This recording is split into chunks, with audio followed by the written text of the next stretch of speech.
mofinaina isan'andro atolotry ny mpitandrina rakotina valina maoly.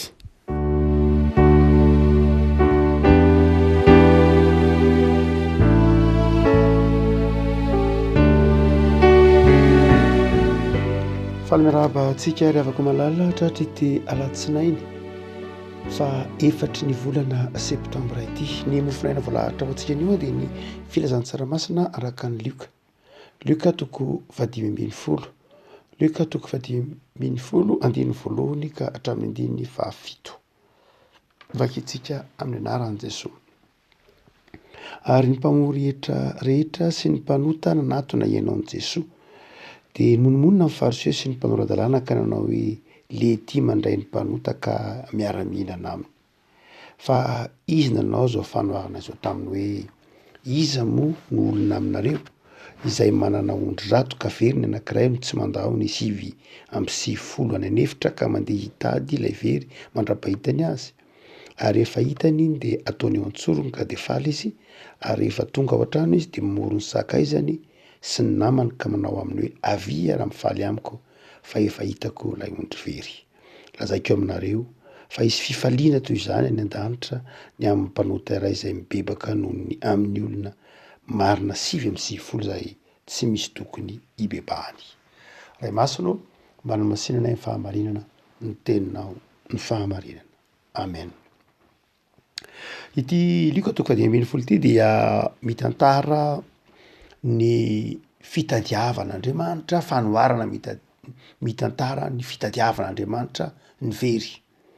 Mitady ny very na hita ny very amin'ity Luka toko 10:10 ity. Ny tapany voalohany dia miresaka ilay ondry very hita indray. Ny tapany faharoa manomboka ny andiny 19 dia ilay farantsa very hita indray. Ary manomboka amin'ny 21 ilay zanak'adala very na nanary-tena hita indray. Ny manamarika ity Luka toko 10:10 ity ny fanoharana nataon'i Jesosy ity zany na tamin'ilay ondry very ka hita, na tamin'ilay farantsa very ka hita, na tamin'ilay zanak'adala very ka hita indray, dia ny fifaliana nateraky ny fiaonana na nateraky ny fahitana ny very. Amin'ity tapany voalohany amin'izay Luka toko 10:10 mofinaina ity dia miverina indroy ny telo ny teny hoe fifaliana. Faly ilay mpiandry-ondry, faly ka tena nasa ny namany, ary tahaka izany koa fifaliana ho any an-danitra rehefa misy mpanota iray mibebaka. Arak'izany dia zavatra roa lehibe no asehon'ny Luka eto. Dia voalohany dia Andriamanitra mitady ny very. Andriamanitra no mitady antsika. Ary ny faharoa dia zao mitondra fifaliana ho an'Andriamanitra ny fiaonana na ny fahitana antsika. Lay tantara dia antapany voalohany dia maneho fa tsy faly ny fariseo sy ny mpanoran-dalàna raha nahita an'i Jesosy nitady ny very, raha nahita an'i Jesosy nanatona ireo mpanoran-dalàna sy teneny hoe mpanota. Ny mpanota moa, mpanoran-dalàna moa dia mpanoran-dalàna moa zany ny mpamoretra moa zany dia ireo ilay atao hoe olona fampiasan'ny romanina mba hanangom-bola, mba haka vola, mba amin'ny jiosy izay zana-taniny. Fa misy koa ataony hoe mpanota nefa eo. Ny mpanota dia ao anatin'izany ny mpamoretra, fa nisy koa ataontsika hoe collabo tamin'ny vanim-potoana ny ady lehibe faharoa dia nisy ny atao hoe collabo. Teto Madagasikara koa tamin'ny vanim-potoana ny fanjanahantany dia nisy ny atao hoe collabo. Tsy de mahafinaritra loatra ny fandrenesana azy satria ilazana ireo olona izay mpiray petsapetsa tamin'ny fanjanahantany, mpiray petsapetsa tamin'ny ireo izay ataontsika hoe nanao herim-pamoretana ary dia mivarotra tanindrazana, namadika, ataontsika hoe karazana pitsikilo aza tamin'ny fotoanan'ny fanjanahantany, na pitsikilo koa tamin'ny vanim-potoanan'ny ady lehibe faharoa fony tamin'ny andron'ny nazi zany. Ary dia mitovitovy amin'izany lay atao hoe mpanota eto amin'ity Luka ity satria ireo collabo dia ireo mpiray petsapetsa tamin'ny fanjakana Roma, tao anatin'izany ny Herodiana, tao anatin'izany ny mpamoro hetra, tao anatin'izany ireo tompona ndraiky isan-karazany izay niara-niasa tamin'ny fanjakana Roma. Raha dia zao nefany Jesosy niarany sakafo Jesoa niaraka tamin'ireo totsika hoe kolabona reo olona zay miraipetsapetsa tamin'ny fanjakana romana jiosy izy saingy niaraka miraipetsapetsa tamin'ny fanjakana romana iry ankilany kosa misy ny fariseo ny mpanora-dalàna izay resy lahatra fa maloto ireo olona miraipetsapetsa tamin'ny fanjakana romana reo dia tezitra izy reo ka teny mihitsy manao hoe le tia mandray ny mpanota ka miaraka mihinana aminy ary izay miaraka mihinana amin'ny mpanota de niverina ho toy ny mpanota zay miaraka mifandray amin'ny maloto de niverina ho toy ny maloto noho zany dia tsy nisalasala avy hatrany zany ny jiosy mieritreritra hoe maloto Jesoa na mpanoto Jesoa satria niara-ny hinana tamin'ny mpanota izy zay natonga Jesoa nanao ity fanoaranay ity nanao hoe raha misy ary olona manana ondry zato be dehibe zany ondry zato zany olona manan-karena be zany tsy ny olona rehetra manana ondry zato tamin'ny vanim-potoanan'ny tany Palestina tamin'ny andron'i Jesoa be dehibe zany ondry zato zany olona manan-karena manan-katao zany ary dia misy olona manana ondry zato ary dia very ny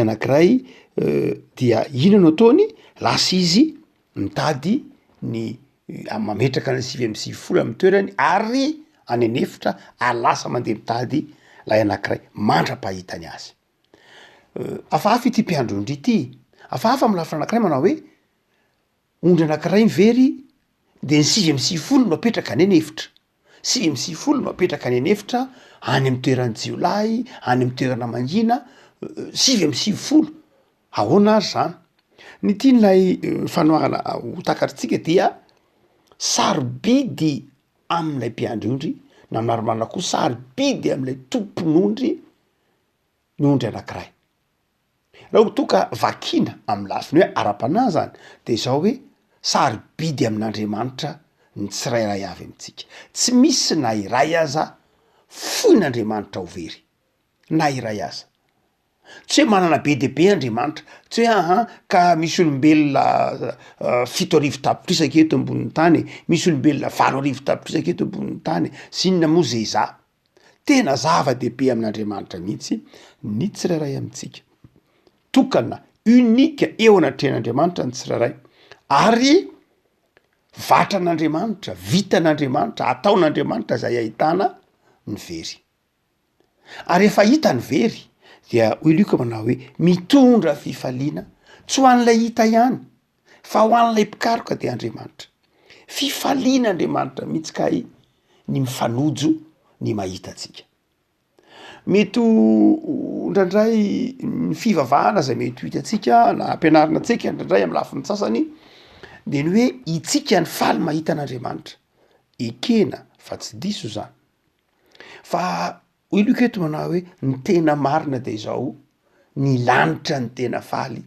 rehefa mahisy mpanota anankiray mibebaka fifaliana ho an'Andriamanitra rehefa misy olona anankiray mibebaka mifamadika am'izay raha misy ondry anankiray raha misy olona anankiray very dia misahiran'Andriamanitra mitady azy zareo afaka malaza zany toetra an'Andriamanitra zany fitiavan'Andriamanitra Andriamanitra no mitady atsika Andriamanitsika rehefa mieritreritra ny hoe miangona na mivavaka de mieritreritra hoe andeha hitady an'Andriamanitra te hiona amin'Andriamanitra ahoana ny fomba hitana an'Andriamanitra ahoana ny fomba hifanenana amin'Andriamanitra fa i Luka eto de manazava amintsika mihitsy fa Andriamanitra no mitady atsika io antony io no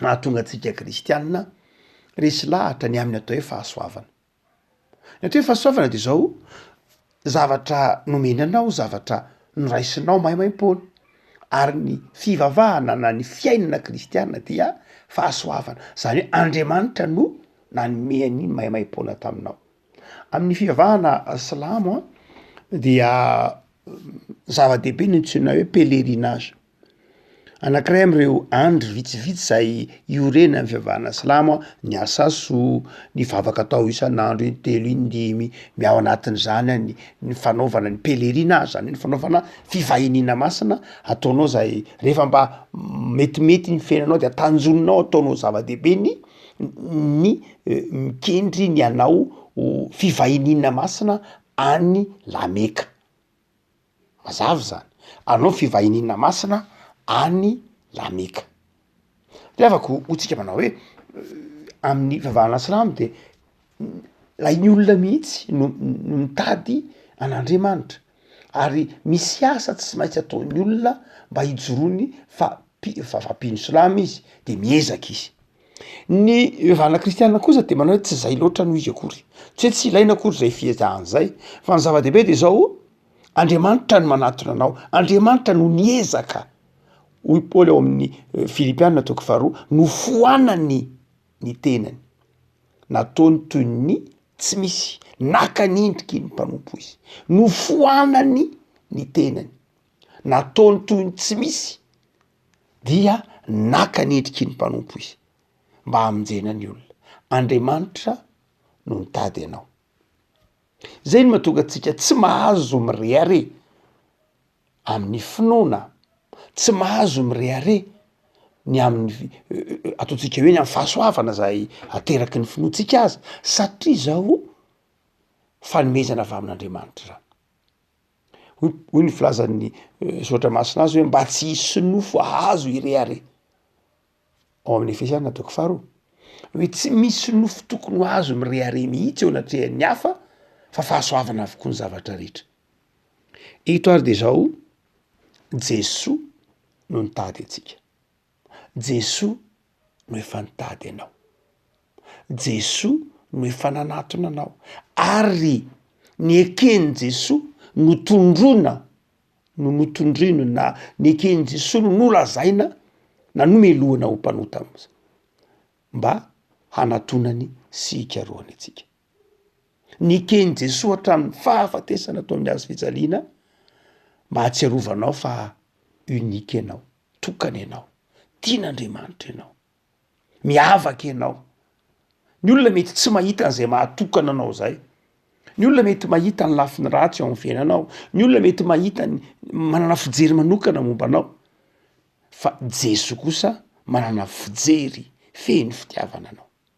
Manana fijery feno fitiavana ny tsirairay amintsika ka mijery antsika ho toy ny ondry very ary atonona sy karohana ary tadiavana.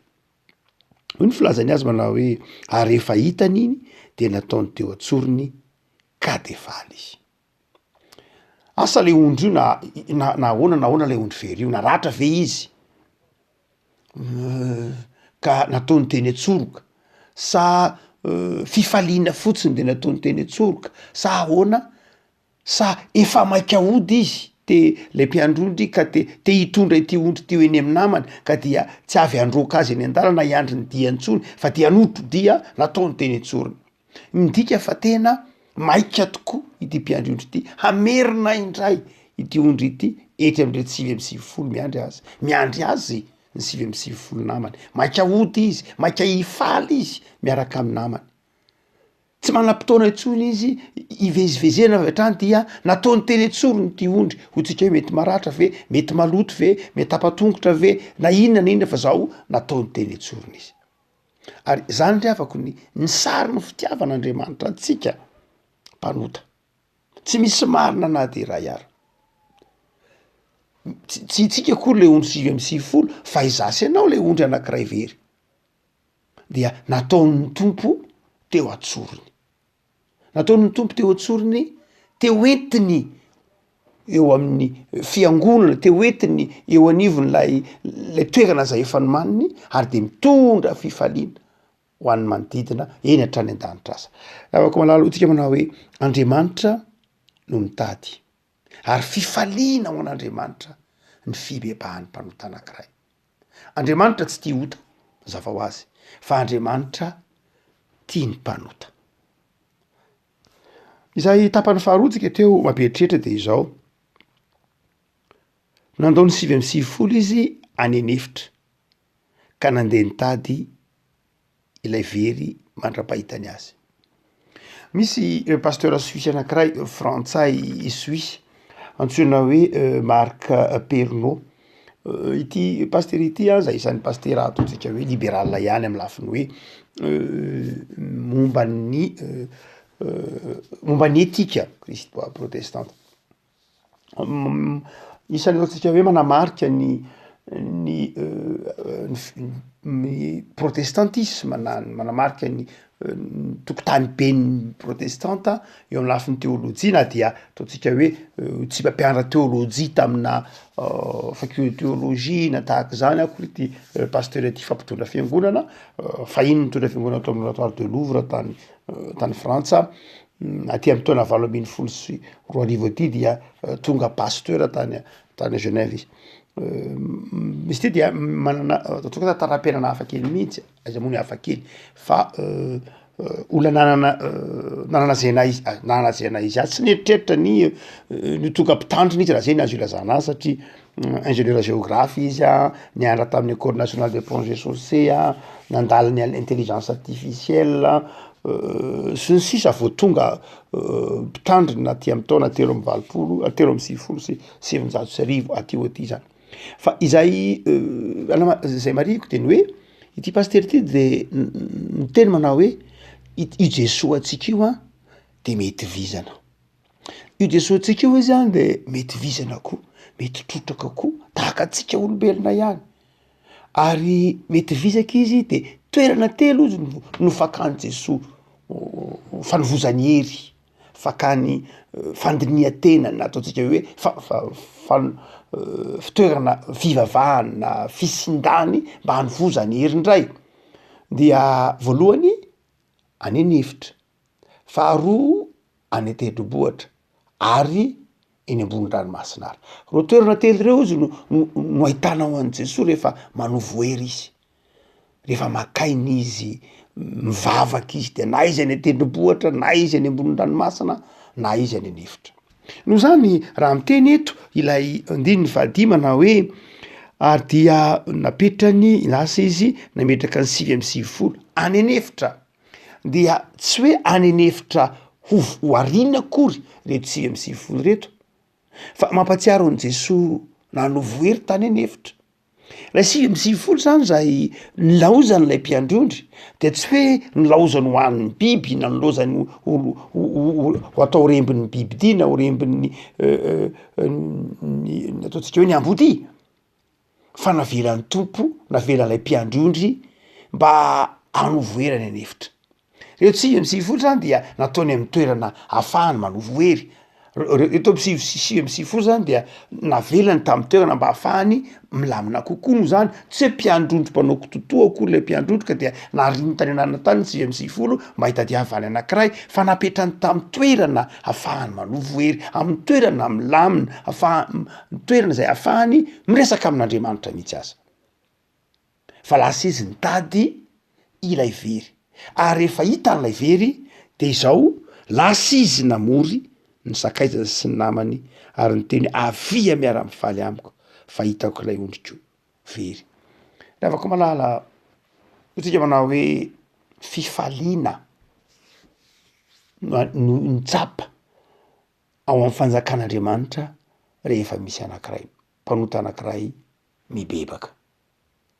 Ny atao hoe fibebahana raha toa ka mamaky any Lioka isika amin'ny 7 dia olona zay mifampijery efa nimariantsika tamin'ny fon'Andriamaky izy ity tamin'ny fibebahan'ny Petera, lay matoa teny hoe strefo, olona zay nitodika nijery an'Andriamanitra, olona zay nifanojo nanao tompo-maso tamin'Andriamanitra, ary nanao tompo-maso tamin'i Jesoa, na nanaovan'i Jesoa tompo-maso ka nampatsiahivan'i Jesoa ny maha izy azy, ka mibebaka niverina nitodika ho ao amin'Andriamanitra. Afako miandry ny fibebahantsika Andriamanitra, fifaliana ho an'Andriamanitra ny fibebahantsika. Ndraindray ny olona mitsara antsika tahaka zay itsarany Jesoa ny mpamori itsarany reto farisesom-pahadalan reto an' Jesoa sy hitsaranyreto farisesom-pahadalan reto ireo mpanota ny resaka tamin' Jesoa hoe reny ve de mbola antaniny Jesoa andro, reny ve de mbola resahana, reny ve de mbola atonina. Tsy ry havako, tian'Andriamanitra isika. Na inona toerana misy atsika, na aiza toerana misy atsika, na inona olana dretsika de zao efa nitady atsika Andriamanitra ary mitady atsika izy, eo akaikitsika izy, te amerina atsika ho amin'ny fiainana mandrakariva izy, te hitrotro, te hibaby ary te hiantsoroka atsika izy, hamerina atsika ao am'le lalan'ny fiainana. Lavako malala jereo amin'ny fitiavan'Andriamanitra ny fiainana isan'andro, fifaliana ho an'Andriamanitra ny fiovampotsika, fifaliana ho an'Andriamanitra ny fiverenatsika ao amin'Andriamanitra. Efa mitady anao izy, efa mitady atsika izy, amin'ny toerana zay misy atsika any Andriamanitra, amin'ny toerana rehetra izay mety hiveratsika ho ny teny Davida manao hoe aiza moa ny hereko anao Andriamanitra. Tsy misy toerana ahafahako miery anao fa amin'ny toerana rehetra zay andehananao de any manjohy anao Andriamanitra. Tsapanao ve ny fitiavan'Andriamanitra? Tsapanao ve zay Andriamanitra nana foana tena ho anao zay? Tsapanao ve hoe tokany ianao natrehan'Andriamanitra? Tsapanao ve hoe enao ilay olona manokana eo natrehan'Andriamanitra? Na inona toetranao, na inona fahaizana mampahalalanao, na inona fari-piainanao de zao tokany ianao, sarobidy amin'Andriamanitra ianao. Tsy hoe ny olona milamina sy masina be ihany tahaka ireo tsy 9:20 angambany, na hoe reo olona efa mitoetra tsara amin'ny ara-ponina ihany reny no ataon'Andriamanitra zava-dehibe. Tsia, isika enao iza de zava-dehibe amin'Andriamanitra. Ary renylay maditra kely ny Jesoa reny mihitsy ary reny ny tena marary ny ainy ka hamoizany ny lanitra mba hahafahany mamonjy azy. Reny beloha reny, ireny mafiatoka ireny tondrotsika hoe maditra, reny tondron'ny fiarahamonina ho mpanota, reny tondron'ny olona molotra ho mpanota, ho tsy mendrika, ireny aza ny tena marary an' Jesoa. Ireny ny tadiaviny, ireny ny karohany, ary reny no anirahany ny fiangonana, ireny no anirahany antsika mpino mba hiverenany reny ao amin'ny ray. Ny antony anirahany fiangonana zay tondrona ho 9:20 anga de zao mba ho amin'ny reny mpanota ireny, mba hibebahana izy reny, ireny any amin'ny fonja, ireny any amin'ny hopitaly, ireny any amoron-dalana, ireny any anjorom-bala, ireny zay neverina efa tsinitsinina ireny, ireny no andrasan'ny tompo, ireny ny tadiavin'ny tompo. De ny antony anirahany fiangonana de ho an'ireny koa. Lavako malala ho Jesosy manao hoe lazahiko aminareo fa hisy fifaliana toy izany any an-danitra amin'ny mpanota ray zay mibebaka. Eka lavako malala ho fiasan'ny tompo isika hitondra fifaliana ho an'ny any an-danitra, fiangonana mampifaly ny any an-danitra noho ny fitohina amin'ny filazantsara zay atao, fiangonana mitondra fifaliana ho an'ny tompo noho ny fitaomana ny hafa hibebaka, ary olona miverina eo amin'ny tompo ka mitondra fifaliana ho an'ny tompo. Hivavaka sika. Tompo amin'izao anao zahay, noho ny amin'ny teny zay manazava aminay fa mitondra fifaliana ho anao ny fibebahanay. Ianao Andriamanitra zay tsy mahafoy, tsy mahasaraka anay, mitady anay eny amin'ny toerana zay misy anay, tsy mijery ny mahampanota anay fa tonga mikaroka, mikatsaka ary miantsoroka ny tsy fahatanterahanay. Misaotra tompo fa toko anay ny teninao, fa efa tonga ianao hitady sy hamonjy ny very izahay antadiavinao, maratra izahay no tsabonao, kivy izahay ampaherezinao. Tompo misaotra anao zay noho ny amin'ny fitiavanao anay, dia amboary izay tompo, tefeo zay tompo, mba hitondra fifaliana ho anao koa ny fiainanay, mitona ny hafa ho fiasana eo am-pelantananay, tona ny hafa ho ao aminao Andriamanitra trano. Vavaka izay tompo amin'izao herinandro vao manomboka izao, mametraka ny herinandronay eo ambany fitahinao, mba ho fifalianao sy ho fifalian'ny lanitra ny herinandro vaovao zay omenao anay. Atsapanay fa eo akaikiny mandrakariva ianao. Vavaka izay tompo, omeo herin-tsaina, omeo herim-panahy, omeo fahendrena, omeo fahaiza mitondra tena mamakivaky ity herinandro vaovao ity indray. Fahasalamana sy hery-tanjaka, jereo ny ankoronay tsirairay avy, jereo ny tanindrazanay, jereo tompo ny firenenay, de mitoera mandrakariva ny tiamponay amin'ny alalan'ny fanahinao masina, mba ho tsapanay fa nataonao andresy izahay satria tokana eo imasonao. Misaotra Jesosy. Amen.